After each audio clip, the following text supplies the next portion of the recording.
Nation, everyone. Happy new comic book day, because this is Chatting with the Comic Community, episode 45.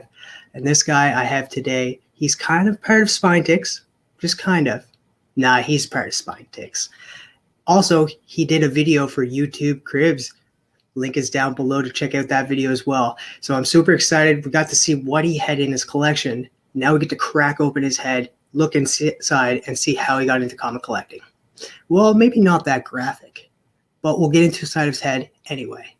So without further ado, let me bring out Tyler, aka Tylox the Mighty.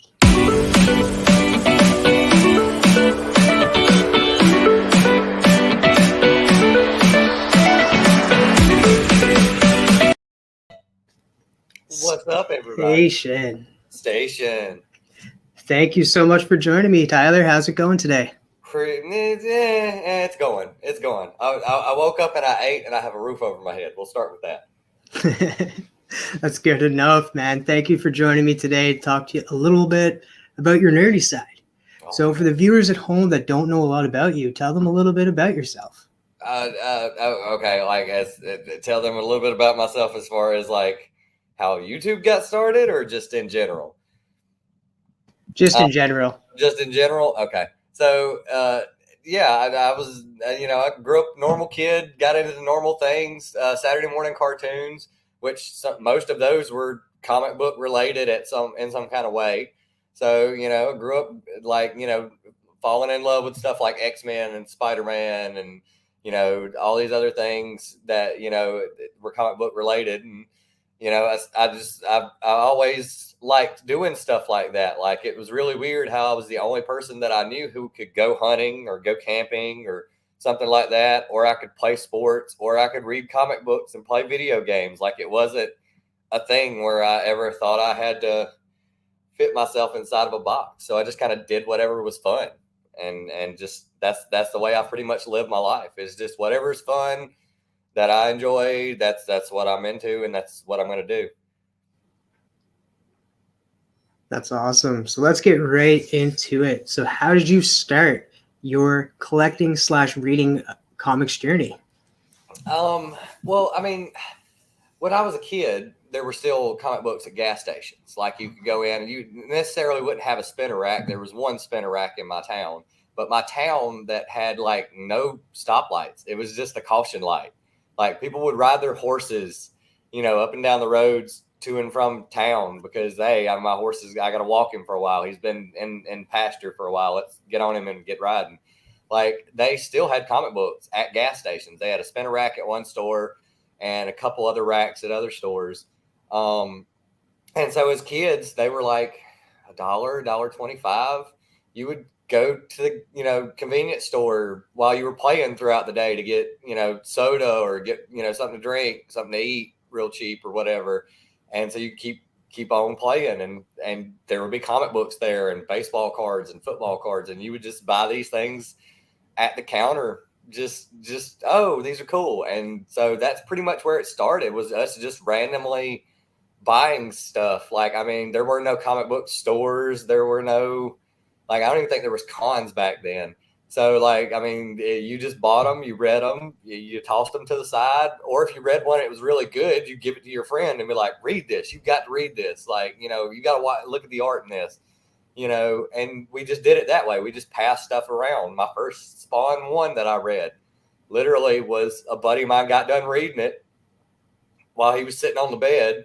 I was playing something on his Super Nintendo, and he was like, dude, you got to read this. And he throws it across the room, and it lands on the floor next to me, and and he's like, read this. And he just threw, because that's the way we were. We didn't care.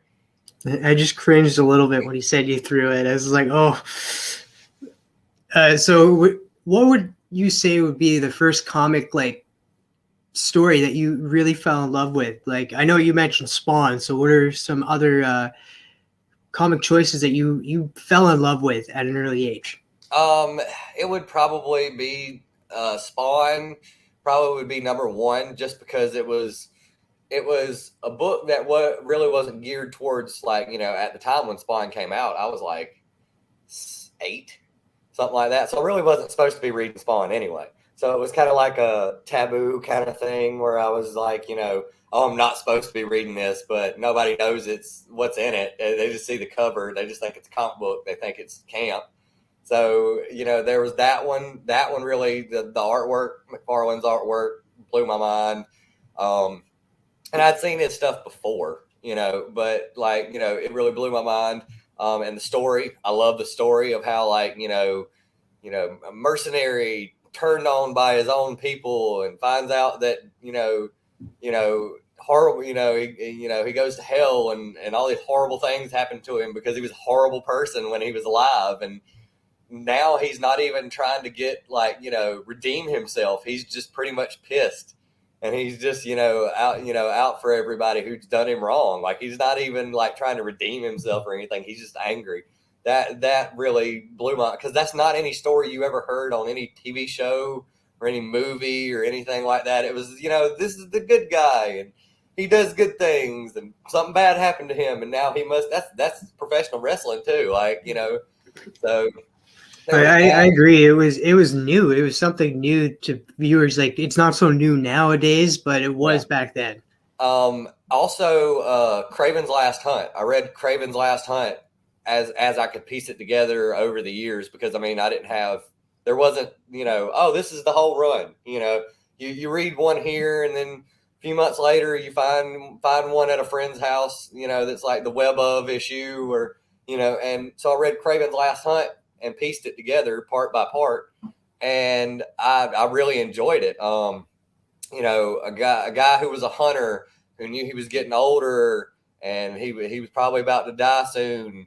And he, wanted to get one last hunt in of the one thing that he could never track down. And that was Spider-Man. And, that I really love that story as well. Plus also anything that involved Havoc and Cyclops. I didn't like Cyclops at all. So anything where his brother was beating the crap out of him, I thoroughly enjoyed any Havoc versus Cyclops moments in X-Men. Now, I just heard Brandon Comics King scream, yes! Because he doesn't like Cyclops either, so. Yeah, I mean, nobody likes Scott. Nobody likes Scott. There is a few people that do that do like Scott, and I don't mind him. I know more of Scott than I do of Havoc.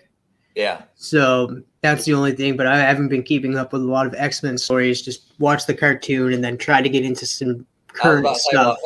I think Scott now isn't the real Scott.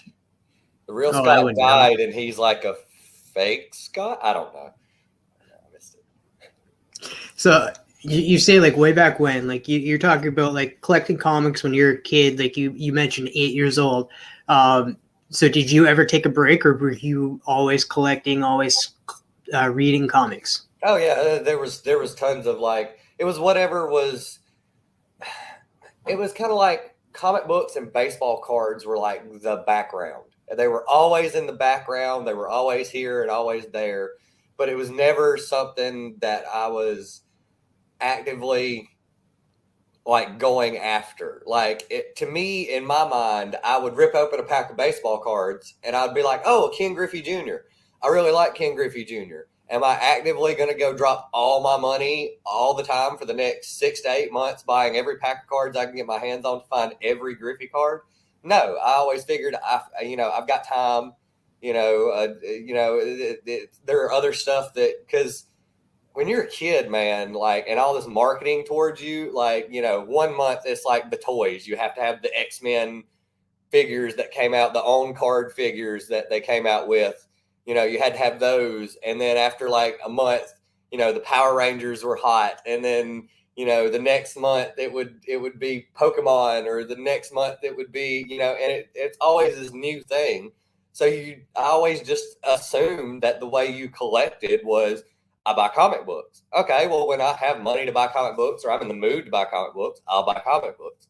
When I'm in the mood to buy baseball cards, or I'm at a gas station and there's a pack of cards right there next to the counter, I'll grab a pack, and you just kind of do it that way until you have a whole bunch of stuff. And then you have stories about, oh, I remember I was, had a flat tire one time at a gas station and I was pissed off. And so I bought a pack of cards and then I found this one, or something like that. So that's the way I always figured it worked. That, like you said, your fandom doesn't just stop at like you collect comic books, but yeah, you just mentioned you collect baseball cards. Is there any kind of other things that you do collect? Yeah, I mean, musical instruments, like, if there's musical instruments that, I can go ahead and get a hold of. I've got a great Les Paul right now that I got like last year that I honestly need to get an amp and start like getting it set up because I'm just neglecting it. It's a really nice guitar, but musical instruments, uh, like action figures, just whatever strikes my fancy when I'm somewhere, or usually it depends on my mood. I've noticed that if I'm like not the happiest, I'll buy stuff. I don't know if that's a good thing. And I'm out here at the store, I'm kind of pissy. I'll buy this, or and I guess it's a way of me coping with like stuff that's going on around me, is to just be like, oh, I'm gonna buy this thing and it's gonna be an endorphin dump and I'll feel better for a little bit and then we're back to normal. Yeah, it's just like, you know what, this little toy makes me happy for the moment, so I'm buying it. I was in a pissy mood, but now I'm happy because now I have the cloud. Let's Yeah, just say. I mean, that's the way it works. I think for me is the fact that I don't just buy stuff out of enjoyment. Sometimes I buy stuff out of impulse and just being somewhere and seeing something like, oh, that's cool. I don't have any of those, do I? Huh? Well, this is my first one. You know. Is there anything that you collect like on religion? Like you this is what you're collecting. Like let's say like I collect my Spawn figures and my Transformers Beast Wars figures. Do you collect anything like that you have to like get a complete set of? Well, because I mean, with complete sets, with comic books, it used to be that they lasted so long. Like you didn't have there wasn't a reboot every year, 2 years, 3 years to number one. So getting a whole set of Amazing Spider-Man was gonna be a task. It wasn't something you were just gonna bang it out. And I've got issue 1 through 500. And sometimes it takes a minute. So as far as religiously, yeah, like I'm always buying comic books. I'm kind of starting to get that way with baseball cards again, or just sports cards in general, to where now I'm always buying cards too. I think that's pretty much it as far as like with action figures with me. If I see something that I like that I think is cool, I'll grab it. But it's not like I've got to go get all of the set of this series, like the Black series that came out that everybody was buying for a while or something like that. I didn't have to go out and get all those. But if I ran across one and it looked cool, I would buy it. So. Well, moving on from your collectible stance and that, because like since we're on the topic of baseball and that, let's hear how your fandom started for baseball. That was just, I mean, it was the all-American thing. Like you're a little boy, you play sports. We played sports at our houses before was there ever any kind of like, most churches near me, or like, most churches period, have a ball field off to the side of them. There hasn't been church leagues in forever, but for some reason, every church that I know of that's like a big church always has a baseball field off to the side of it. I don't know why that is, but it's stuff you did as a kid. Like, I mean, like, or that we did as a kid. Like I said, we played sports and we, did, watched TV and played video games. So yeah, like it was started as a kid. We were kids. We watch it on TV. We, start playing games at our houses. If you really started taking it seriously to where you were like, wanting to, your parents could tell. They could look at you and be like, why are you watching the TV so hard? Well, I've noticed that every time this certain guy gets up to hit, the first baseman leans a little bit more this way, or he moves a little bit more over that way, and then all of a sudden the ball gets hit straight to him. And so your parents would, most dads or whatever, I mean, some of the moms too, would pick up on stuff like that. And they'd be like, all right, he's actually putting stuff together on his own. So then they would enroll you in, we have like YMCAs here in the States. You play Little League or T-ball league or whatever. They'd put you in something there. And then you would just gradually keep doing it until you either got to a level where you were not any good anymore and you weren't getting any better no matter how hard you worked, or you just lost interest. So it was the same way with that. We just kind of did it just because there wasn't a whole lot of stuff. Like cartoons were Saturday mornings. That was it. Like throughout the rest of the week, you might get some after school stuff here and there, but that only lasted for a few hours. So you still had the rest of the day. And parents were really big on, you're not sitting in the house playing video games for 8 hours at a time. As fun as it may seem, you need to go outside and do something. So they made us go outside and do stuff, and we ended up playing basketball or football or baseball or stuff like that.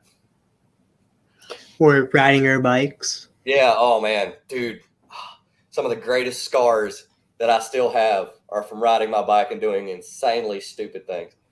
Yeah, that's what we were good at. As kids, we did extremely stupid things as kids. So everybody always had that backbreaker mountain or some kind of crazy jump. Yeah. This is like, dude, it's the killer hill, man. Yeah, are you gonna risk it? Are you gonna go down it? That, there's that legend of that jump that no kids ever made, and Timmy broke his arm last year trying to do it, or something like that. See, we here on the island, like, to go back on the baseball, like we're the same way. We love baseball here at PEI. Like we have 3 baseball fields, like one right beside the other, and like most times they have like kids playing at one, and then they have 2 different games going at some nights, and then they have the big lights going on the fields and stuff.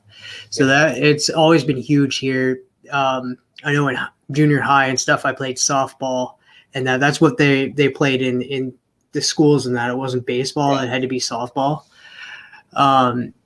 But it was great. The hills, we did have those hills too, but the one thing we did have here in PEI, and anybody watching that's from PEI, I don't have a lot of viewers from Prince Edward Island, but if I do right now, welcome guys, like cool fellow Islanders. We jump off Stanley Bridge, and that was a big thing here. Like, oh, you have to have the big canoe heads to jump off Stanley Bridge, and I did that when I was 10, so I was pretty proud of myself that time. Then we have the whole Dunk River Dunk, where we go off a zip line into the river on January 1st. I did that once. I'm never doing it again. I don't know if anybody's ever done the polar bear swim, but you guys usually walk into the water. We go off a zip line and we go into the river, so we're full in, and we come up. It feels like somebody's grabbing your ribs and holding them up, and you're like, come out of the water and you're like trying to breathe. I was never one of those people. The first time I ever saw polar bears where people were running into freezing rivers, during the winter, I was like, what is wrong with these people? Why would you do that? So it's cool to talk about later, but I don't think I'll ever do it. Like, I haven't done it ever again. Like, I was 15 at the time, and yeah, that was like 15 years ago. So I had never did it again. So did you ever do anything crazy in your life? Oh yeah. Oh God. Okay. So our river thing wasn't when we were younger. It was more when we were in high school. There was a river nearby to us that's like legendary for this thing. It's like dammed up, and if you hear the alarm go off, you need to try to get out of the river. But there was like a way you could walk across the river on the rocks. And when we were in high school, we found out there was a rope swing across the river a little bit further down. And we were like, oh, if there's a rope swing there, that means people have gone there before. So we follow the path or whatever. We go across the river and we get to this spot. And once we got there, we figured out, nobody can really see us here. Like, it's not like, the park and the dam is like a little ways down. Nobody can really see us here. B, at the same time, there's a rope swing. So there would end up being cases of beer snuck across the river. I remember vividly pulling up at the river one time and watching a group of my friends walk across the river. And this guy has no shirt on, but he's got his shirt in his hand, and it is the shape of a case of beer. And I was just like, yep, nobody's ever going to figure out what that is. That's, I hope that works out well for you. And that's the only experience we had with like rope swings and stuff like that was when we got older, because there's a spot here for that. So, talked about the outside, like, cause yeah, we a lot of our childhood was outside and biking. I know around here we collected frogs and snakes and that garter snakes. We don't have anything poisonous here in PEI. So that's what we did, but we did love our Saturday morning cartoons, and I do agree, like, we'd have that odd time. As soon as it hit 5 o'clock, like, we'd have The Simpsons, and then that was it for the rest of the night. Yeah. So, but moving on from that, what was some of your favorite movies growing up? Oh God. My favorite movies are still of my favorite movies. Jurassic Park, my favorite movie of all time. I loved dinosaurs as a kid. Like, I really, really got into dinosaurs. I knew all their Latin names. I really like looked into like all the, different kinds that they had and stuff like that. So when Jurassic Park came out, and that was the first good CGI kind of stuff, I was hooked as a kid. I was just like, watching this movie.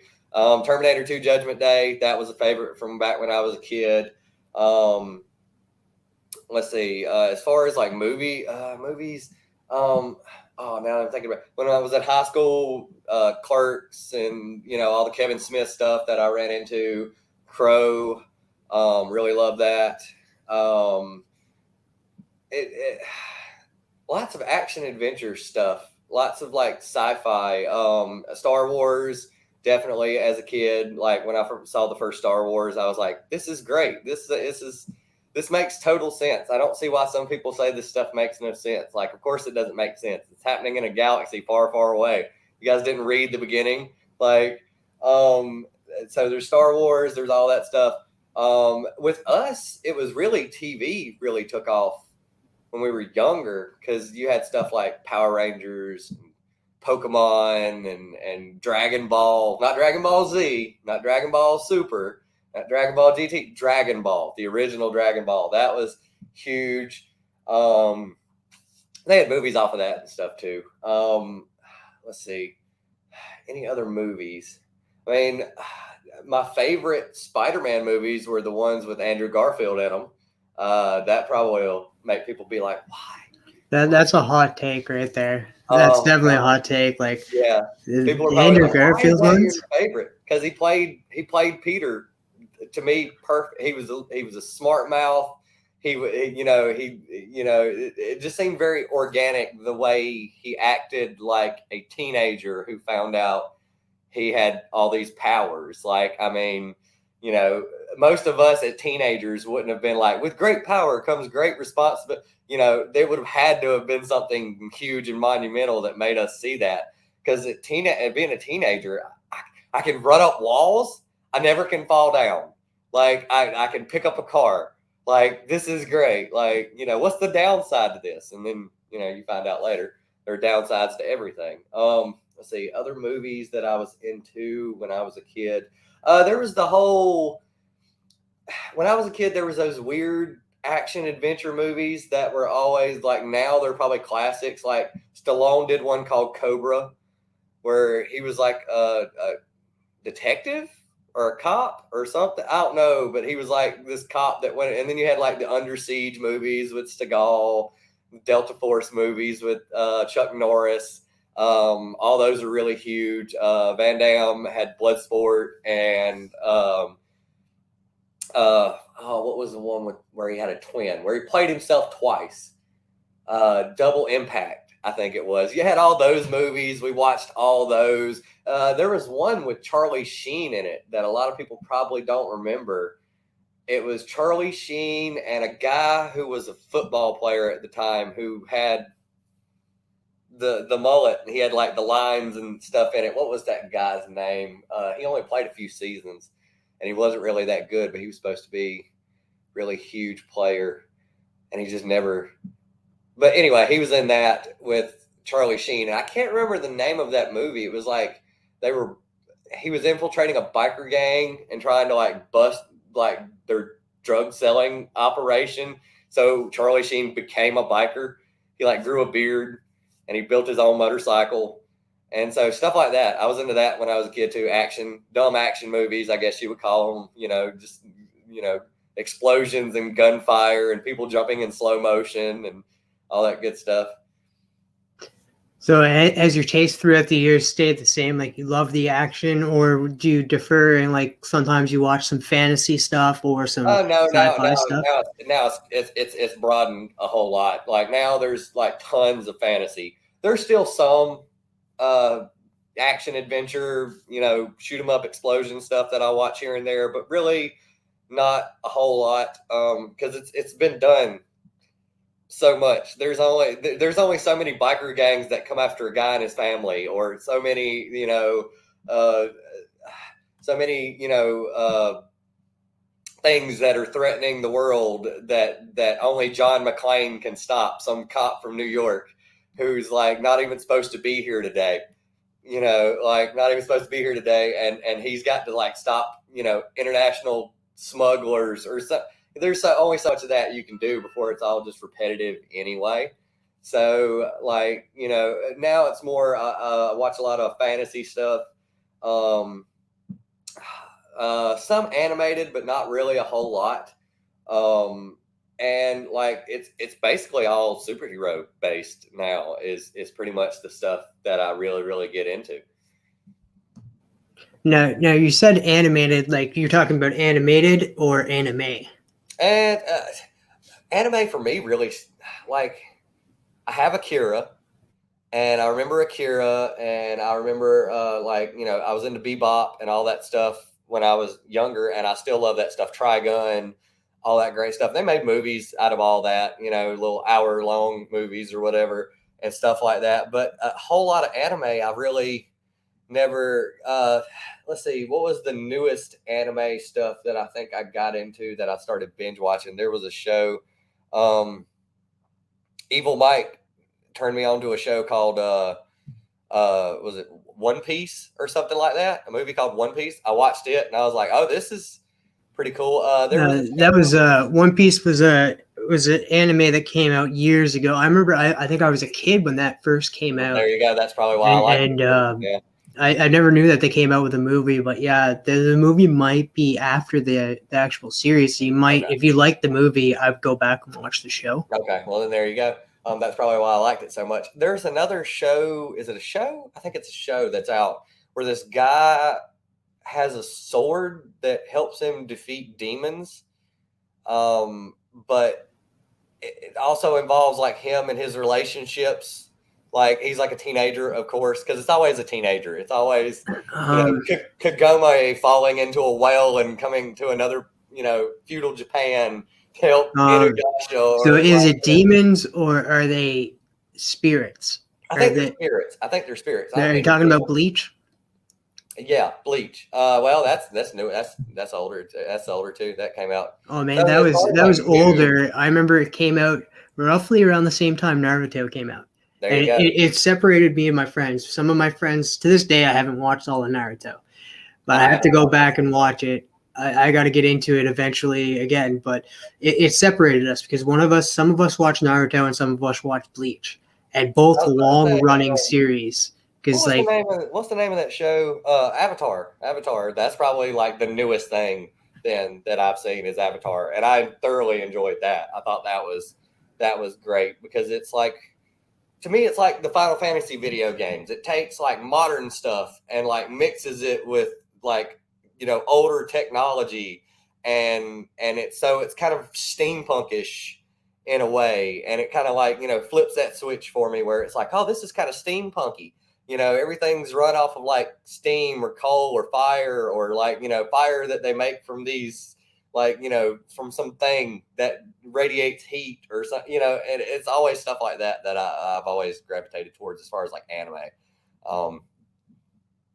If you want to go back and watch Bleach does have 15 seasons. So just so you know, it is a long running, just like Naruto went on to be Naruto Shippuden. And then I guess there's a new one called Boruto. I'm not too sure if Nicole or Inja are watching, they would know, or Cryo Prime.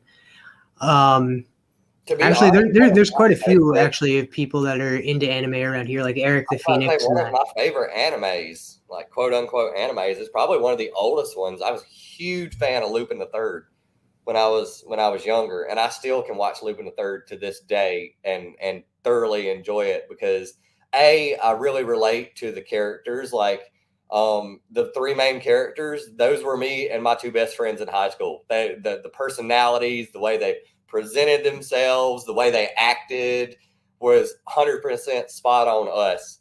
And I found out that show came out in the 60s, 50s. It's been out for it was like a long time ago when that show came out. And then it didn't really explode over here in popularity until like the 2000s or something like that. So that's always been one of my favorites, is Lupin the Third. I've never heard of that show. I'm gonna definitely check it out after this. Yeah. Like, look it up and that, because I'll probably be watching some other shows after this show. But to backtrack towards the whole Dragon Ball, because I do agree. Like I remember watching Dragon Ball. Goku was a kid and stuff. The similarities to a certain superhero we know. Mm-hmm. And it's like it's uncanny how much it serves because Goku comes from space and that he's an alien and it has these type of powers. I always remembered watching that and loving it. Then Dragon Ball Z came out and I started loving that as well. But there's a character from Dragon Ball Z that you absolutely love, isn't there? Mm-hmm. Yeah, my favorite character from the whole series has been Vegeta. This whole time, I'm a huge Vegeta fan. Vegeta came from space just like Goku did. He immediately showed up thinking he was better than everyone on this poor, pathetic little rock. He finds a guy who has a power level over 9,000, who kills all his friends, and then beats the living tar out of him. He ends up being like, it wasn't even the fact that he became friends with Goku after they fought. It was just the fact that he was trying to figure out why this guy was so much more powerful than him, who was a prince. Like, he was a Saiyan prince. Like, how is this peasant more powerful than I am? And so he basically just stuck around the whole time trying to outdo Goku and like always lost. Like, the only thing I think he won was when everybody found out that he ended up being with Bulma and they had a kid and stuff like that. And everybody was like, Vegeta is with Bulma? Are you serious? They hate each other, which is hilarious because when you get, when you're a teenager or you're like, when I first saw it, when this first happened, I was like, that doesn't make any sense. But then you get older, you start looking at a lot of married couples that and they're always getting on to each other and kind of bickering, and there's always this like little rub where they're like picking on each other and stuff like that, and you're just like, oh my god, it makes so much sense now. Like, I see it. But yeah, I always thought Vegeta was great because he always had aspirations to be the best, and he just never quite got there. He never looked at it to the fact of he was better than he was the day before, he was better than he was a year ago. He was saving lives or saving planet. Didn't care about any of that stuff. Just wanted to be more powerful than this guy right here. And that's all he cared about. And it just never, it just never ended up happening for him. It was just kind of like, poor Vegeta. Let me guess, he's going to try to be the most powerful again. I'm assuming this is not going to work out well. Oh, he died. Oh, okay. Yeah. That's how that goes. He got so powerful that he showed up to fight Cell, and he was just like, all right, I'm going to wipe the floor with this guy. And then Cell beats him because he's so swollen. He can't move near as fast as Cell can. So he got way more powerful, but at the same time became less mobile. So like, I was just like, yeah, he just can't win. He just can't win. And I think the writer, I was told yesterday, the writer of Dragon, the whole thing, hates Vegeta. And he does that on purpose because he hates the character and he just wants to make horrible things happen to Vegeta. So I'm like, yeah, okay, I'm down. I can see that about other characters too, like especially the ones that are still in the afterworld that never really come back. They just like leave them there as characters in that world. I always like want to like Yamcha to come back and stuff, but it never really happened. But I can see how much like he hates Vegeta, but Vegeta kind of gave us one of the best characters. If it wasn't for Vegeta, we would have never gotten Trunks. We would have never gotten Trunks. We would have never gotten. You got to think that's the first time, like when Goku and Piccolo, who were like the big protagonists, that fought each other in the original series. Yeah, Piccolo was powerful, but he was powerful to a point. Like they were feasibly within range of each other. Like Vegeta was supposed to be this uber powerful, like Final Flash. It can destroy planets. Like it can level a whole planet, just make it not exist. It's just rubble after that. And so Goku has to fight something that powerful and ends up doing it pretty. I mean, he had to die one time, but he does it pretty well or whatever. So it's just really funny how they always just made Vegeta just like always fail at everything he tried. Like he just, everything he did was an epic fail, and we all enjoyed watching it. So. No, would that have to be like, because it's hard to believe that Dragon Ball and Dragon Ball Z, like when we were kids, we never thought of it as being anime, and that nowadays it is anime, and then we moved on to like Pokemon and Digimon. So to us, they were just cartoons. To us, there was no label. Like, so that'd be like your first introduction to anime. Yeah, it would have to be that. It would have to be Dragon Ball because everything else that I can think of that when I was a kid, as far as cartoon wise, Hanna-Barbera, they had all that stuff, the Herculoids, Birdman, all that stuff. You had the Justice League cartoons. So those definitely weren't like anything imported from Japan. There was probably a few other shows when I was a kid that might have been, but I just didn't. To me, it just didn't register that they were from somewhere. Like Biker Mice from Mars, I kind of think might have had something to do with Japan, because I mean, it kind of reminds me of Akira, except way less serious, way more campy, and they're mice and they're from Mars, but it had that whole kind of the motorcycles and how the motorcycles looked and stuff like that. They weren't all Harleys. They were all like, some of them looked real futuristic and stuff like that.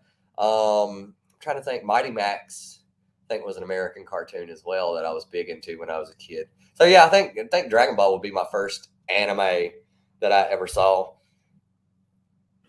Now, since it was brought up, did you get into Digimon, or were you more into something else? I enjoyed Digimon. I think I watched like the first season, maybe the second. And then after that, I don't even know if I just quit watching stuff or if it might have been, it came on either when I was doing something else that I had to do on a daily that I didn't get to watch it until I found reruns. And for some reason, reruns, like you couldn't, because there was already so much stuff on TV that was getting rerun. There was, Power Rangers and Pokemon and, then you had all the Toonami stuff and stuff like that. There wasn't a whole lot of, like, as far as I remember seeing Digimon reruns, but I did like Digimon, even though it was, people would say it's like, oh, it's Pokemon knockoff. Because to me, even though Pokemon was supposed to be a kid thing, right? Even though Pokemon was supposed to be a kid thing, they still dealt with a lot of like adult issues, like in that show. In Digimon, it was more like, they were kids dealing with kid things. They were dealing with, this thing that I'm trying to do is hard. How do I, I failed at it. How do I figure out how to do it, how I'm supposed to do it, and all this other stuff. You figure stuff out as you go along in life. They dealt with, people picking on you because you're different. And it was very not camp, but a very childlike way to do it. With Pokemon, it was more like you had like Brock chasing all the nurses. You had Jesse and James trying to take over the world. Like nobody. Yeah, I gotta stop you there. Brock was also chasing after the nurses, the police women, and everything that had legs and a nice. Yeah, like I mean, so there was all these adult themed kind of things that were ingrained in the show that if you were 10-year-old going to take over, become the greatest Pokemon master. None of this stuff would even register to you. And I think I think even during the show, when Brock would do stuff like this, Ash would look at him like, why are you, like, we have things to do and you're worried about nurses and, Yeah, it was like Ash didn't quite get why Brock was acting that way, but Misty did. And Misty was just like, come on, you perv. Like, I think they even actually used the word perv in one episode. I think she did. So, I mean, yeah, there's Jesse and James who were trying to take over the world. Nobody as a kid had a nemesis who was trying to take over the world. They were either there to give you grief because they didn't like you as a person, or they just ended up, that was your nemesis. You tried out for the basketball team. You made the basketball team, but so did your nemesis, and he got the starting position. So now you have to figure out a way to get better than him to get the starting position, or, stuff like that. It was never as big as taking over the world or running giant criminal organizations and stuff like that. So that's awesome. Like, when did you fall off Digimon? Because I know for me, I watched the first adventures, the second adventures, and then I did like the third one, but then kind of fell off after that, but then jumped back in because I thought it was kind of interesting after a while. But the first two would have to be my favorites. What about you? I'm thinking the second one. Like, I remember watching the first one religiously. And then I think the second season came out and I watched it religiously as well. And then at the third season, I don't think I watched any of the third season at all, which is kind of funny because it took a while for his Digimon to even evolve, didn't it? It took like the whole first season for him to have one evolution. Whereas Pokemon, things were evolving and turning into other stuff like every other episode. Like, so it took time invested into these things to get them to do it. That's kind of a thing that appealed to me also, was the fact that it took time to invest in these things to get them to do what you wanted them, or what you didn't even know they could do. So I'm thinking third season, I hadn't watched any of it, and then I don't think I ever got back on it after that. I figured it would be like most shows. They start out really great, and then about 3 seasons in, they kind of just... Well, I know for the third season, like, because the first and second were connected in a way, and then the third came along, and what it was they're playing cards. They're Digimon cards, and then they ended up becoming real. Yeah. And that was the whole thing. And then the fourth season was they went into this world, and then they could fuse with their Digimon and become like that. And then there was the fifth season where I think they could fuse again, but it was in the real world, not this different world. Like, it got a little bit strange. Like, the whole concept of Digimon still stayed there, but it wasn't like the first and second season, because you'd have them adventuring into the Digimon world, which they can only do for so long as well, like, because then it gets dry and like, oh, something's happening in the Digi world. Somebody's trying to take over the Digi world again. Oh, we'll get some new Digi destined and get them to come in there. So I guess they did have to change it up, and they did. They kept some viewers connected with it, and then got some new viewers as well. So I was about to say, because that's usually the way those things go, is that you start out with some simple idea, basic idea, it explodes, it becomes wildly famous, and then now you have the task of, how do I keep this thing going? Well, I have to change things to keep it going. I can't keep doing the same thing over and over again because people will get bored. And you have a double-edged sword there. There's a lot of people who would still watch it. I mean, if Pokemon never changed, it was always Ash. He was always going to get the badges, and that was like the whole premise of the show. To be honest, a lot of us could probably watch that forever. At least put it on in the background while you're doing other things. And you would still watch it and be a fan. But then they have to change it certain ways to where, like, okay, Ash's thing is done. Now we're doing these new Pokemon that are new. They have new evolutions, and they're doing it because they want to end up being the Ash of their generation and stuff like that. So you change it and stuff like that. But I mean, to be honest, that was it. I don't even know what they called the second thing of Pokemon. I can't even remember what they called it. Like, it wasn't like, I don't think it was Seafoam Islands, I think. I know it was a different island thing, and they had Lapras, and that there was kind of a second season, but not really. And they went off, and I don't think they had the same characters. I think Misty joined, but Brock was gone, and this new guy came with this Meryl. Yeah, that's right. That's right. That's right.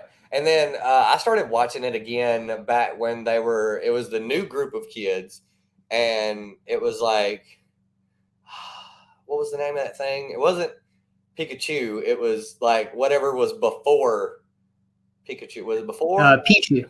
Yeah.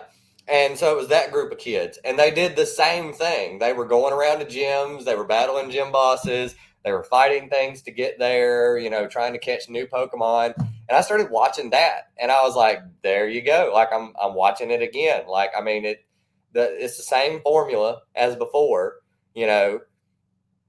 but it's completely familiar, and it still held the same, it still held my attention just as much as the other. I think I watched one season of that too, and then I moved on to something else. It's funny how our nostalgic feelings like pull us back into like playing the games, because I played recently some of the newer games for like the Switch and that, and then just watching some of the shows, because I remember Sun and Moon came on Netflix, and I ended up watching some episodes of that because it was cool seeing some characters that you knew growing up in this different form, because they had this new Galar or whatever it was kind of form to their original form, and I was like, oh, that's cool looking, like that's cool. So I ended up falling in love with that. But speaking on games, like what kind of games did you grow up with? Oh God. Okay, so originally there was this game called called Mario Brothers. There was that. Oh, tell me more about this Mario. So get this. Stay with me now. It was these two plumbers who were working on a pipe, and they fell into the pipe and ended up in another world where there's a giant fire-breathing dinosaur trying to take over the world.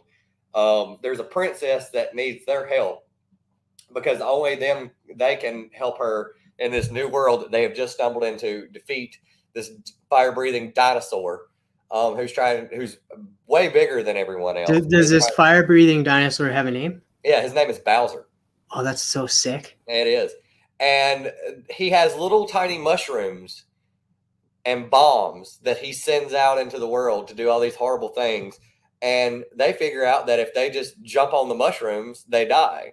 And so they just go hopping around on all these mushrooms and turtles and stuff like that to end up saving, the princess who has been, at first I think it was originally that she had been kidnapped.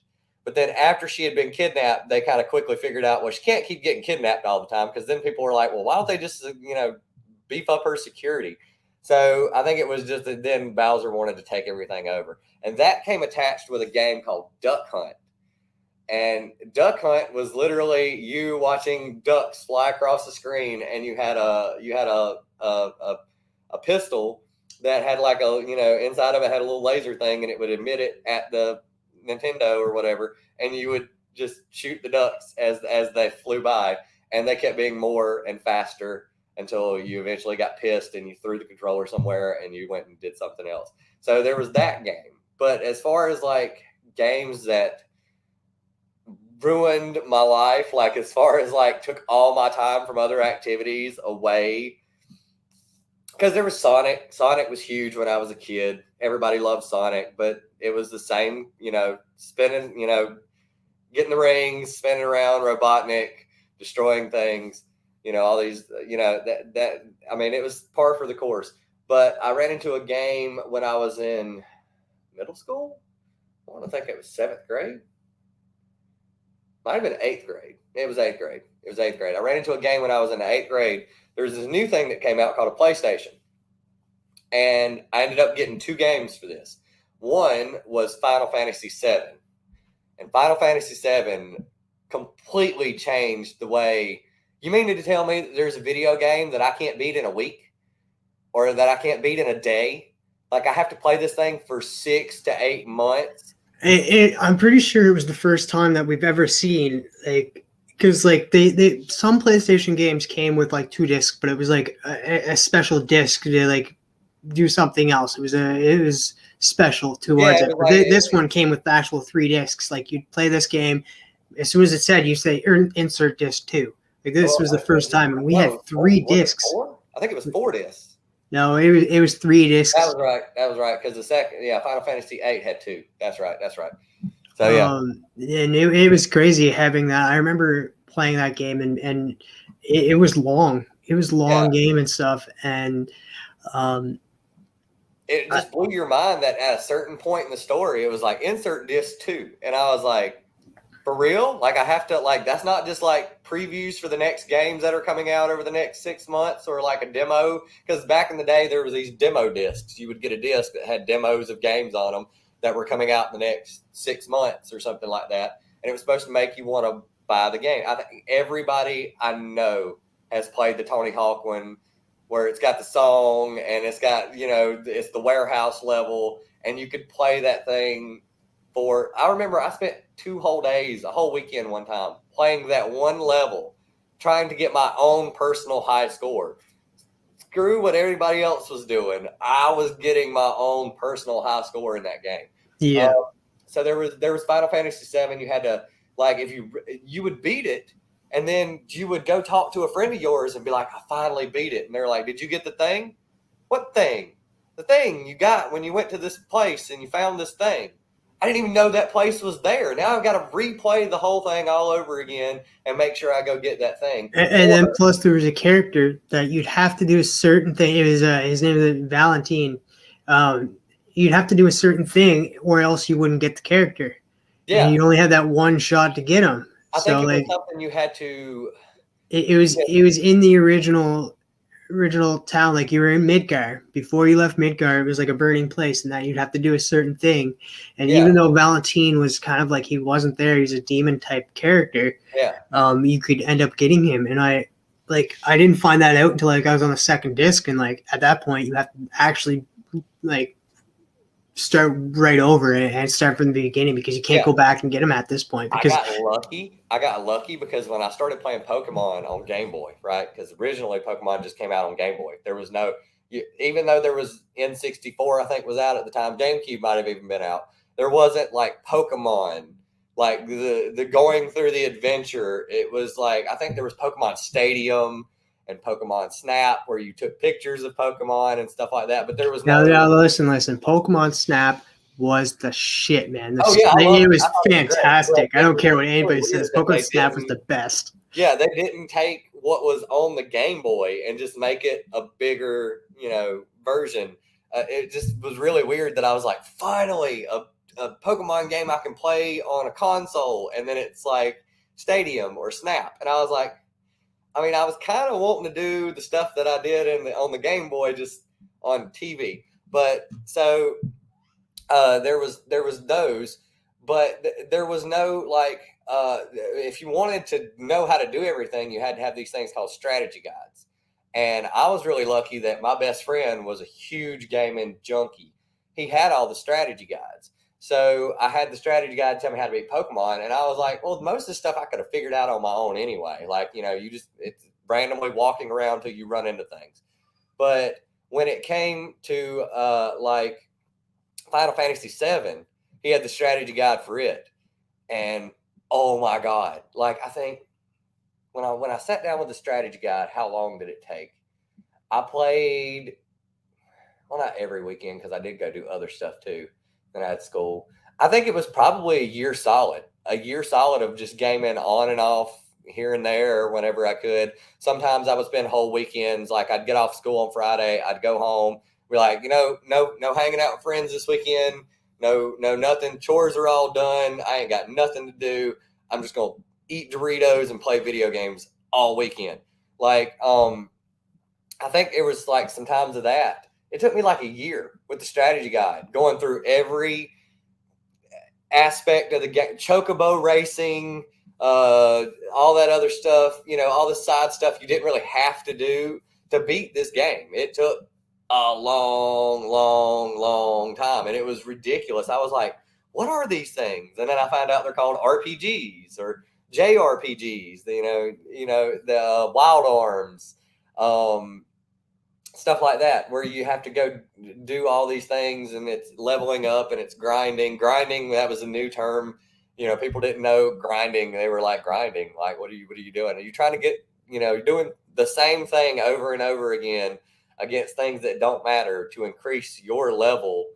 That way, when you do run across something big and powerful, you're not dying all the time trying to beat it. And then there was another game for PlayStation called Metal Gear Solid. And I remember playing a Metal Gear game for like Super Nintendo, one of those two. I think it was the original Nintendo. That was kind of It was all right, but I mean, at the same time, it was because it was 2D, all this other stuff. But when Metal Gear Solid came out, oh my God, like Final Fantasy and Metal Gear Solid did two things the same, just different platform type games. You had an RPG, and then you had an action adventure game. But they basically turned your video game into a movie. You had a story arc, and you had like all these cut scenes with all these epic cinematic like moments that at the time looked way better than the graphics on the game you were playing. You would play just to see cutscenes, to see a clear picture of Metal Gear, Metal Gear Rex or Metal Gear Ray, to see what it actually looked like when it wasn't blocky and kind of pixelated and stuff like that, or to see Bahamut when he wasn't, pixelated and stuff like that. It was like, all smooth, and he was a giant dragon, and, all these other things. So those were like the two games that came out that pretty much at that time just blew my mind. They just ran away with my life. Was Metal Gear Solid and Final Fantasy VII. I played those all the time. I really, really enjoy. It was a thing where I would beat it, and then I would go back and beat it again and see how I could play it different. And I had to get all the things, and I had to do all the stuff. Metal Gear, I know if you beat the game, sometimes you would get a bandana.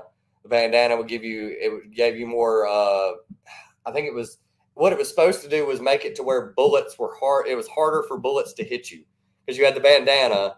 So you were faster than you were before. You could run faster and move faster, and things would have a chance of missing you. They had, guns that had full ammunition, or samurai swords, or, all kinds of other stuff. You would have to beat the game once, unlock it, and then go through the game again with the new item and see how easier it made the game or harder. It made the game for you. So those were the two ones that pretty much defined me being a gamer and like really getting into games, because there was no online. You weren't playing Call of Duty online with your friends. You weren't playing Madden League or anything like that. That was it. It had to keep you personally invested long enough for you to play it by yourself. That's awesome. Well, we definitely hit that hour mark, man. I just want to say thank you so much for joining me on this Whiplash Wednesday and talking to me a little bit about your nerdy side. And hopefully all of the viewers got to know you a little bit better. And if you liked what you guys saw, make sure to hit that thumbs up, subscribe if you're new to the channel, and ding, ding, ding that notification bell, just like Big Herm Collectibles likes to say. Also, you can find Tylox the Mighty over on his Instagram and his YouTube channel, but you can also catch him every Saturday night over on Spinetix. The link to all three are down below, to his Instagram, to his YouTube channel, and to Spinetix. Then as well, him and I actually do a show together every second week. It'd be rotating channels in that. A couple weeks ago, it was over on Tylox's channel where we talked about mall rats and that. So you got to always make sure to have the notification bells for Evil Mike, Tylox the Mighty, Raging Cajun Comics, and Neighbor to the North, my fellow Canadian, and myself, because you never know whose channel will be on, and we always love talking about Kevin Smith. But thank you, everybody. Thank you, Tylox, especially for joining me. It's been a great conversation. Loved your intake on some of the stuff that you grew up with. Appreciate it. I hope everybody enjoyed it. I hope everybody's enjoying my content. I know it's kind of all over the place because I have lots of interest.